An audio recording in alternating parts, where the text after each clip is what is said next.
అధిక బరువు అనేక సమస్యలకు కారణం. సాహితీ యోగా ఆన్లైన్ క్లాస్ లో జాయిన్ అవ్వండి. ప్రముఖ కొరియోగ్రాఫర్ జానీ మాస్టర్ నన్ను లైంగికంగా వేధించాడని మధ్యప్రదేశ్ కు చెందిన ఓ మహిళా కొరియోగ్రాఫర్ పోలీసులకు ఫిర్యాదు చేసిన విషయం తెలిసిందే. దీంతో రాయదుర్గం పోలీసులు ఈ కేసును నార్సింగి పోలీసులకు బదిలీ చేశారు. అయితే ఈ క్రమంలోనే ఈ కేసులో మరో బిగ్ ట్విస్ట్ చోటు చేసుకుంది.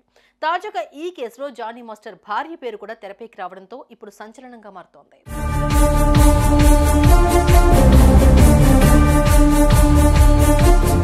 బాధితురాలి ఫిర్యాదు మేరకు రాయదుర్గం పోలీసులు 0 ఎఫ్ఐఆర్ ను నమోదు చేసి తదుపరి విచారణ కోసం సదరు మహిళ నార్సింగి నివాసి అయినందున నార్సింగి పోలీసులకు కేసు బదిలీ చేశారు. దీంతో అక్కడి పోలీసులు జానీ మాస్టర్ పై సెక్షన్ 376 అత్యాచారం కేసుతో పాటు 506 బెదిరింపు, 323 క్లాస్ 2 గాయపరచడం కింద కేసులు నమోదు చేసినట్లుగా పోలీసులు తెలిపారు. ఈ కేసులో బాధితురాలిగా ఉన్న మహిళా కొరియోగ్రాఫర్ తాజాగా నార్సింగి పోలీసులు ఎదుట హాజరైనట్లుగా తెలుస్తోంది. అయితే 3 గంటల పాటు విచారించిన పోలీసులు ఆమె స్టేట్మెంట్ ను రికార్డ్ చేశారు.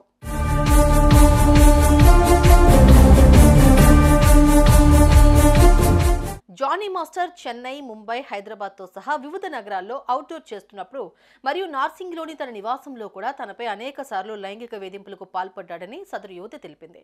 ఈయనే కాకుండా ఆయన భార్య కూడా మతం మార్చుకుని పెళ్లి చేసుకోవాలని ఒత్తిడి చేసినట్లుగా పోలీసులకు ఇచ్చిన స్టేట్మెంట్ లో ఆ యువతి పేర్కొంది. అనంతరం బాధితురాలని అక్కడి నుంచి భరోసా కేంద్రానికి తీసుకెళ్లి వైద్య పరీక్షలు కూడా జరిపించారు. అయితే తెరపైకి ఇప్పుడు జానీ మాస్టర్ భార్య పేరు కూడా రావడం అనేది సంచలనంగా మారుతోంది. ఇద్దరూ కలిసి ఈ అమ్మాయిని వేధించినట్టుగా తెలుస్తుందని పోలీసులు తెలిపారు. కాగా ఈ ఇష్యూపై టాలీవుడ్ కు చెందిన కొందరు ప్రముఖులు స్పందిస్తున్నారు.